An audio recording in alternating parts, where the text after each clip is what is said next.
Picture this.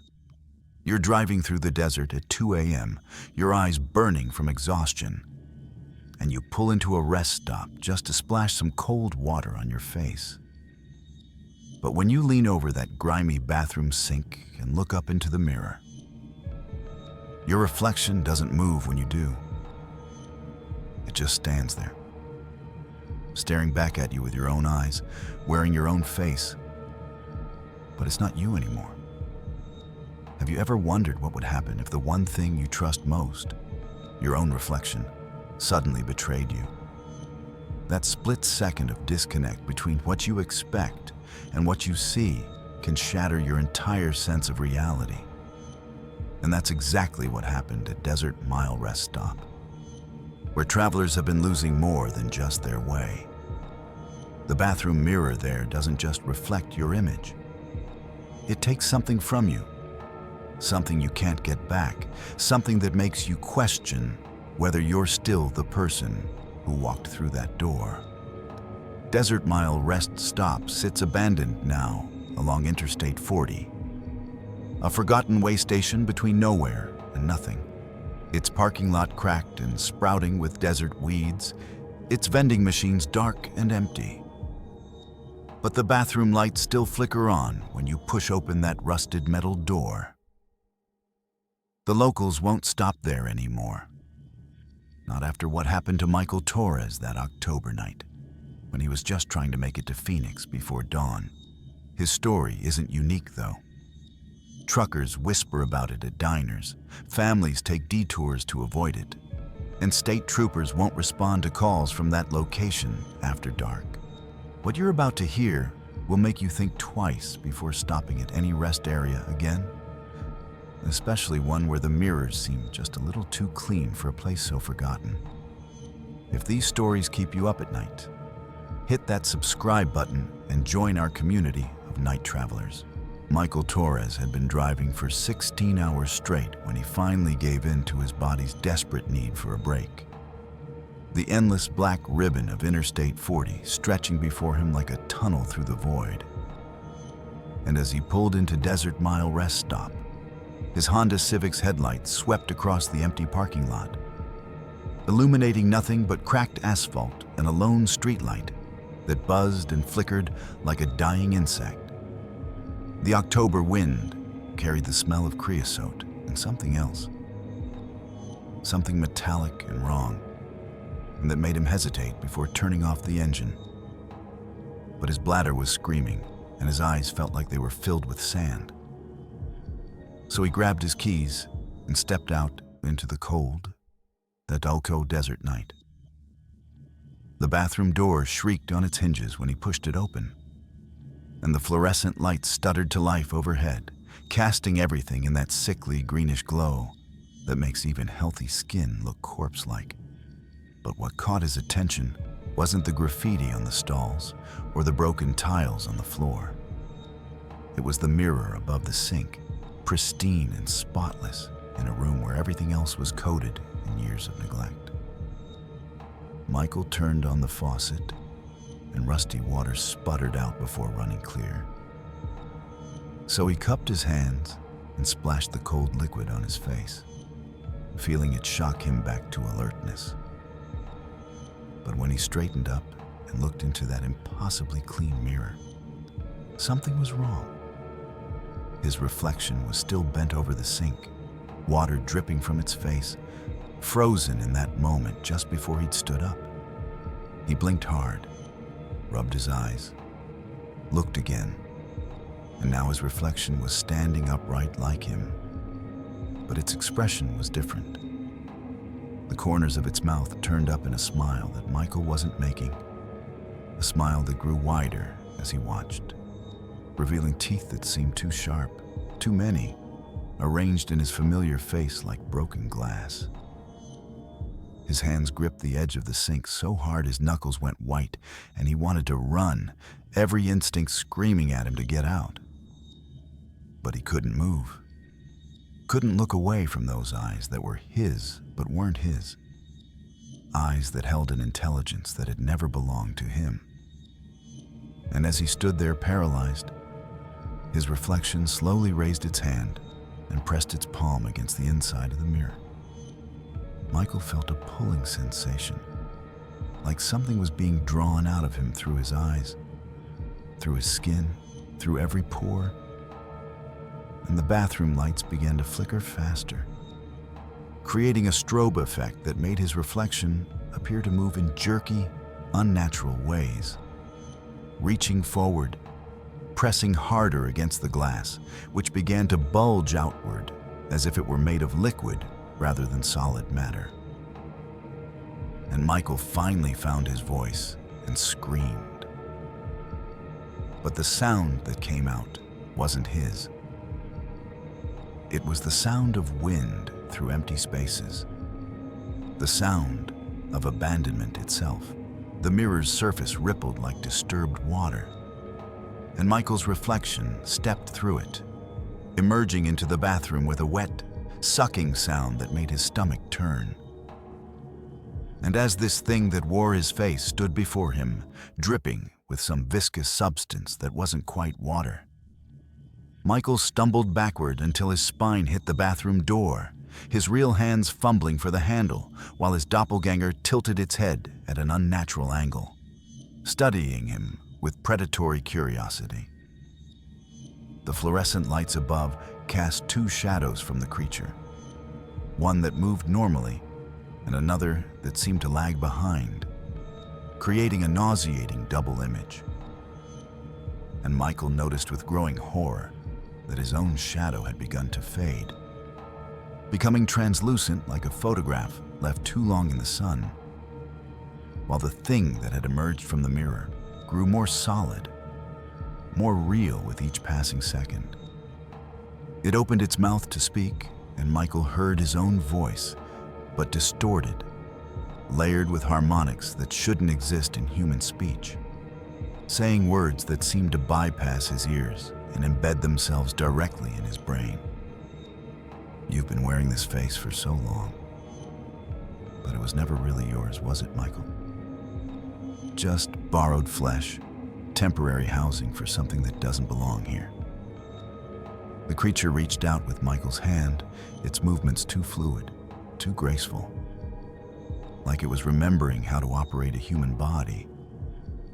And when its fingers brushed against Michael's chest, he felt a cold that went deeper than skin, deeper than bone, a cold that touched the very core of what he thought was his soul.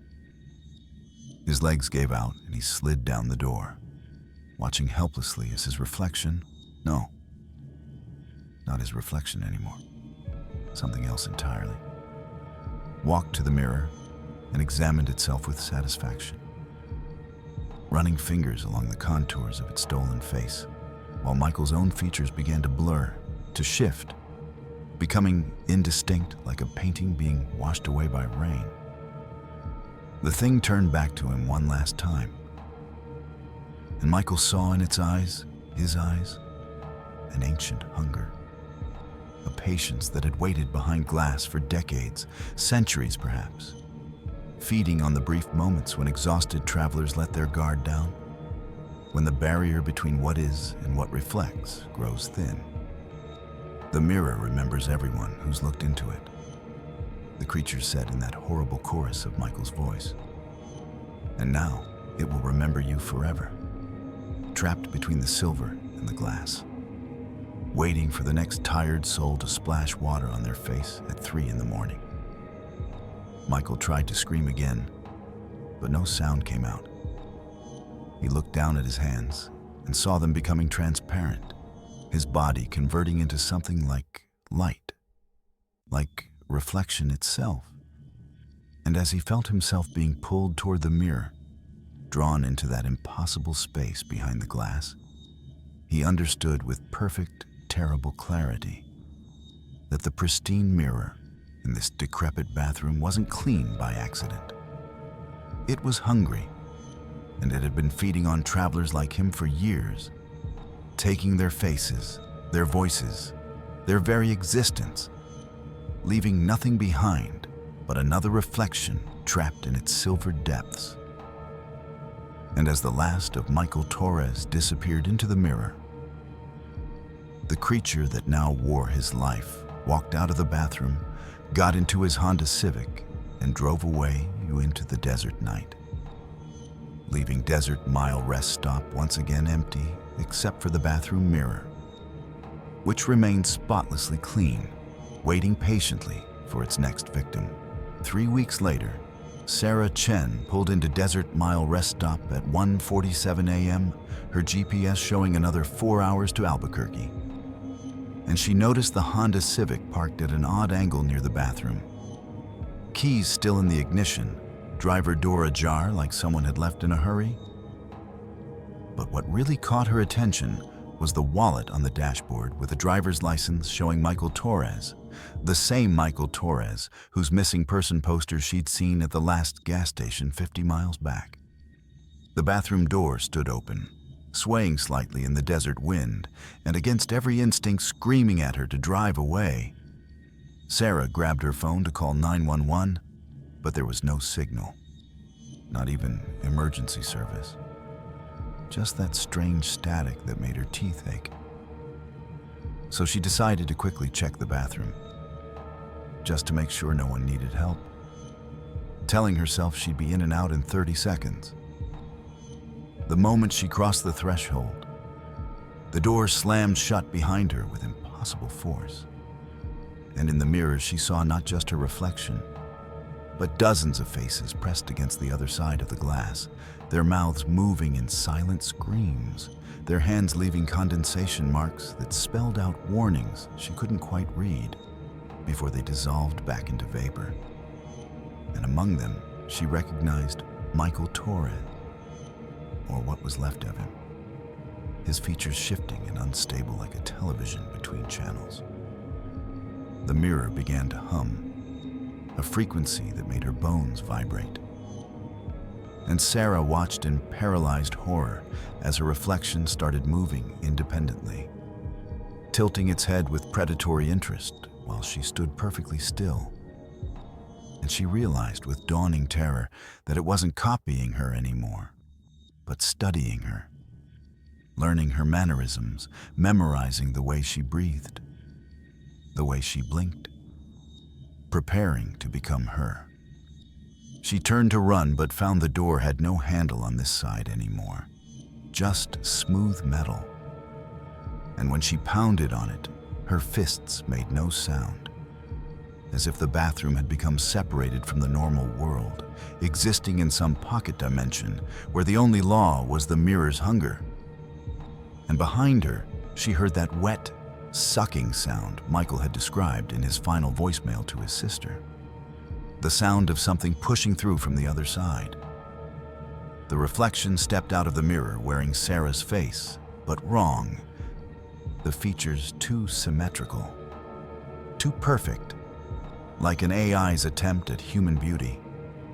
And it spoke in her voice layered with the voices of everyone the mirror had taken. "We've been waiting for you, Sarah. Waiting for someone who would understand that the mirror doesn't steal, it trades. It offers immortality in exchange for mortality, existence without the burden of flesh." And Sarah felt her body beginning to lighten, to lose substance, while the thing that would replace her grew heavier, more real. And in the mirror, she could see the truth now. Hundreds of souls trapped between dimensions, forever conscious, forever watching through the glass as their doubles lived their stolen lives. And she understood that Desert Mile Rest Stop wasn't abandoned by accident.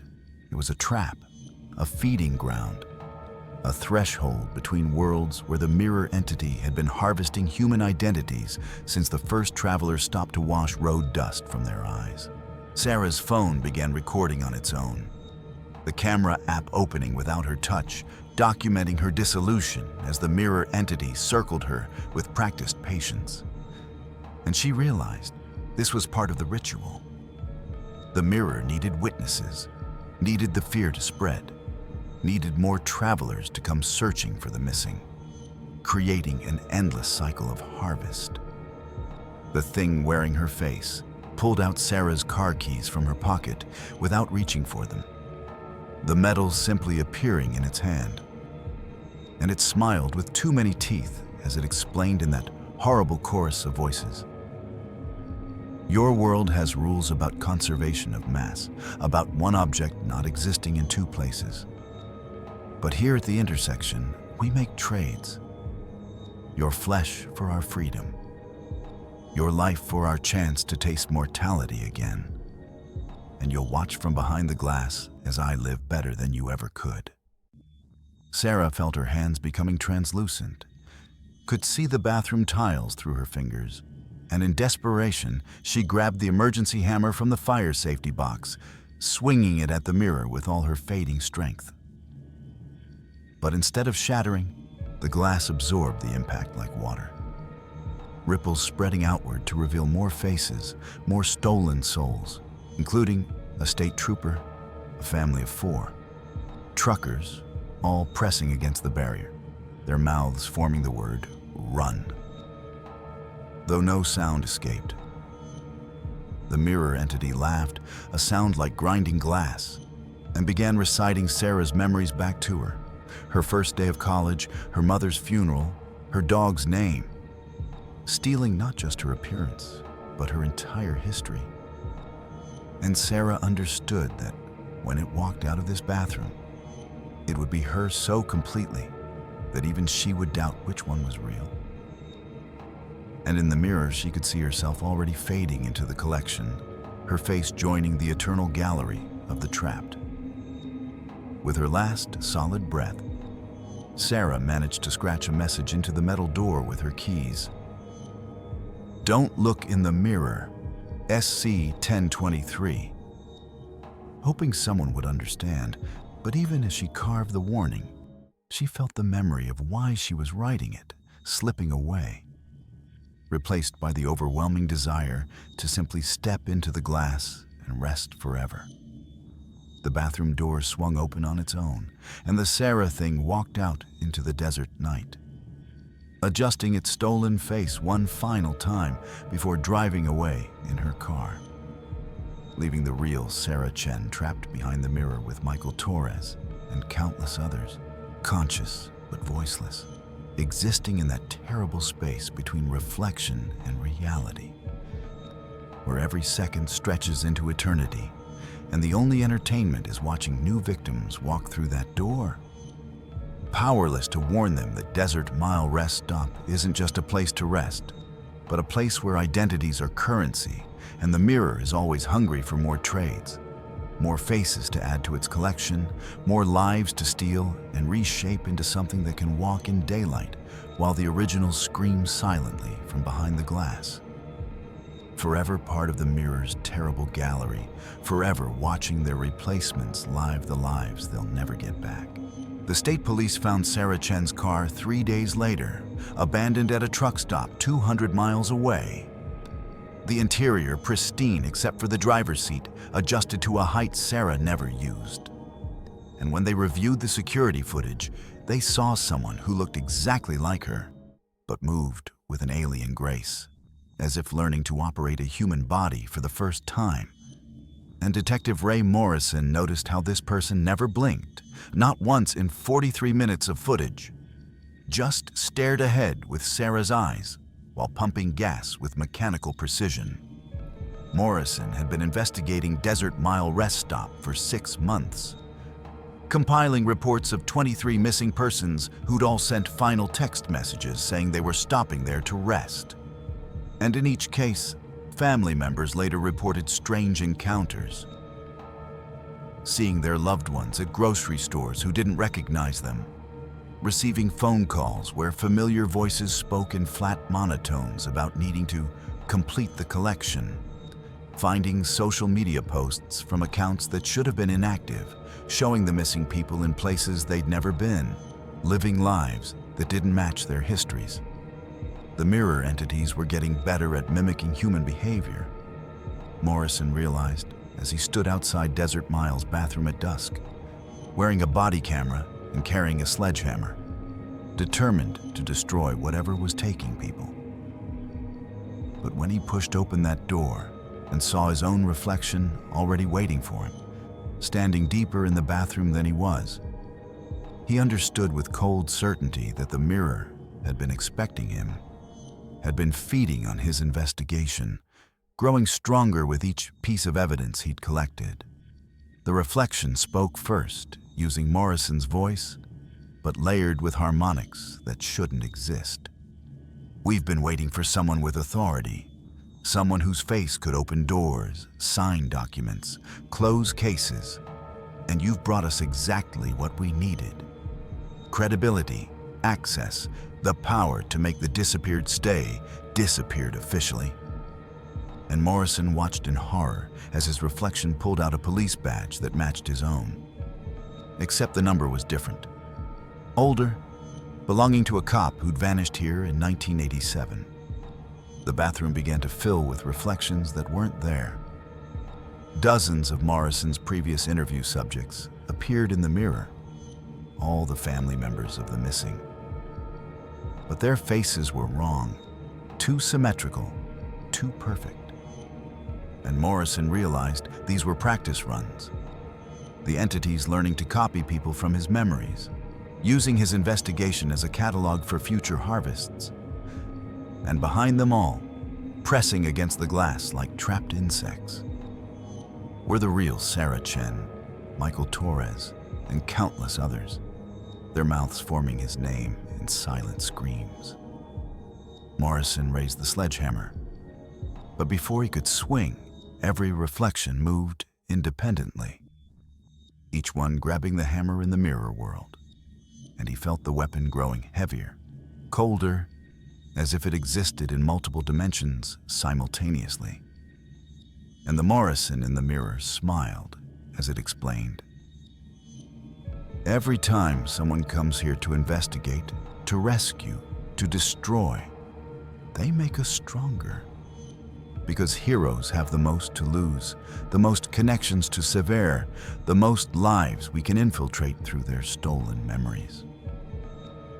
And as Morrison's reflection stepped out of the mirror into the bathroom, Morrison felt himself being pulled backward into the glass, into that impossible space where geometry doesn't work and time moves in all directions at once, where he would join the gallery of watchers, powerless to warn anyone that Desert Mile Rest Stop had evolved beyond simple identity theft into something far worse. A breeding ground for entities that were spreading across the highway system, one rest stop at a time, one traveler at a time, one reflection at a time, until nobody could trust any mirror anywhere.